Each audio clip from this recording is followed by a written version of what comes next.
Hey, good morning, guys. Steve here again. Now, I thought I would show you something from the opposition today, and the opposition being Makita. Now, I know it's called Steve's Festool Shed Talk, but I have mainly Festool things, but I also have a few Makita things, a few items which Festool don't make. So therefore, they're sort of unique in their own way. And one of them, which I was using the other day, doing some sanding inside a curve because I tried the spoke shape, but you know, it was I think I've sort of lost my spoke shape skills, but never mind. This is a Makita. It's what's called the Makita 9032, and what it actually is, it's a little file. It's a little sanding belt on the end here. Now it's quite quiet. That's it on one. It's got adjustable adjustable speed. That was on one. And then you've got, now I've got,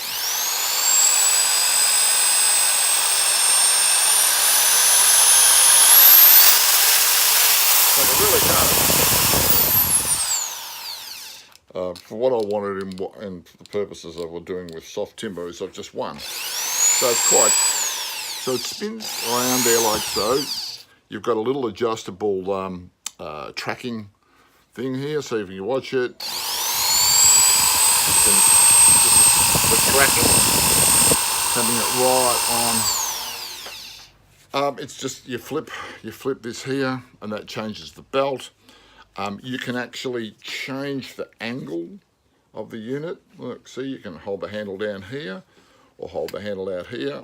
So it's got about 90 degrees that you've got. You've got a little dust port. Except the only thing I've found with a damn dust port is trying to find a coupling that'll fit off to my sort of Festool rails. It doesn't really do it that well. And I'll see if I can do it. Yeah, it's pretty sort of, it's not too bad. It's not too bad. Actually, I must have fixed it last time, but I'd forgotten about it. I did that. Well, anyway, it's got a dust extraction, which is kind of good. It saves you getting choking. But, you know, it's really good. This is a great little file in the fact that it gets into spots where in woodworking, which sometimes are very difficult to get into. Now, this one here is 10 millimeters wide, which is really good. Now, to make it even better, this is, you can buy these as accessories, and this is 8 millimeters wide. So that's 8 millimeters wide there. I apologise. I've got, well, I measured them wrong. Okay, we've got, what's that one? This one's that one's a 12 millimeter. That is I'll take the belt off. So if I flick this here, I'll just take the belt off, which is very easy to do. I'll show you something with the belts in a minute. Now this one here, which is on the machine, that's 8 millimeter. So this one's an 8 millimeter wide. And it even goes down to 6 millimeters, which is pretty damn fine, you know, when you think about it. So you've got 12, 6, and 8. Now this is how thin your little belts are. Obviously they're really thin. But a good way of saving on your belts rather than buying the belts separately, which can often be very expensive, is the file is, it shows here, it is a 533. So, actually, it takes a belt, which is 9 mil by 533, but the carrier is only 8 mil, so I must give you half a mil either side. But if you actually go and buy, you can buy belt sanders, which are sanding belts, which are 533. And all you do is you just rip off, you start it with a pair of scissors. I'll find a pair of scissors and I'll do that. Okay, so you would measure in, I'm just going to do this roughly, you'd measure in your 8 millimeters. I'd start a cut, and then and then that's how you destroy a belt. Anyway, but you can see what I'm saying. I did that stupidly because I should have really just cut it through properly. But anyway, you can make your own belts. Hey, that was a failure. But that's how I've made them out of this. So I see what I've done wrong. Yeah, never mind.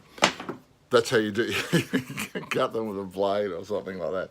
But yeah, look, these are really good. I'll put the other belt back on, which will be a little bit tricky. I'll turn the camera down. Let's take a look at my head. So we'll see if we can turn the camera down and we'll see if we can get it adjusted a little bit. My fabulous camera skills. Yeah, okay. So it's a matter of now, this shows you the arrow goes that way. So the arrow goes here. You just a matter of slip this over this end and slip this over this end. It's pretty easy. Then you just push your belt, you push the belt lock up here. It's all pretty simple because it's pretty lightweight stuff. You fire it up, you check your tracking. Now, might be a little bit noisy because I'm going to put it on the dusty, and I'm going to show you. I don't know if you can sort of see that. Yeah, okay. Well, I'll see if I can make it a bit clearer. Whoopsie. Okay. I'll put the dusty on, be a bit noisy.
Wow, wasn't that noisy?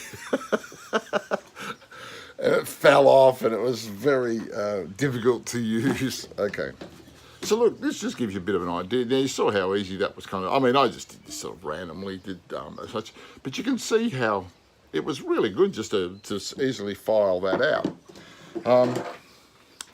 Now, you know, that's what I'm doing to show you is pretty, it's sort of a rough way of doing it, but basically you can cut into channels as such. But look, you know, great little unit. Wasn't cheap. I mean, we think Festool is expensive. This was pretty expensive, this one. I think with this plus these, I think it was about $600. So, you know, like, you know, we all go on how expensive Festool is, but, you know, this is not cheap either. Mind you, it's a very specialised sort of piece of equipment. It's not loud, as you can hear it. It's very gentle, so it's really good. I mean, if Festool made it, I'd be really happy. I don't know why, but it's as good as a Festool thing. So that's, you know, it's really good. It's not like a screamer or anything like that, but I found it's really good for getting into those parts where you want to, you know, you want to file wood. Using a conventional file is nowhere near as easy as what this thing can be. It's great for steel. You can do, you know, most anything steel, like anything a belt sander will do, this will do. It's only just in miniature form. Now, of course, when you're getting down to 6mm, this is really, really handy. You can get right in, and the width of it this way, to get in is approximately 16mm. So that's 16mm this way by 8mm that way. That's pretty good, you know, and you can get down into the end. You can sort of furrow, you know, burrow it into the timber for using the end. So it's a very handy little tool. I really like it, and I just thought I'd like to share it. So there's today's tip. It's not a a tool tip. It's not a Festool, but it's damn good. I really like it. All right, guys. Well, have a nice day, and I'm going to get back to my workbench, which I'm making for my son, and next video I'm going to make is about the Festool domino connections. I'm going to connect the legs, the slab legs to the top. Bit experimental, never done it before, so I'll give it a go. Okay, see you guys.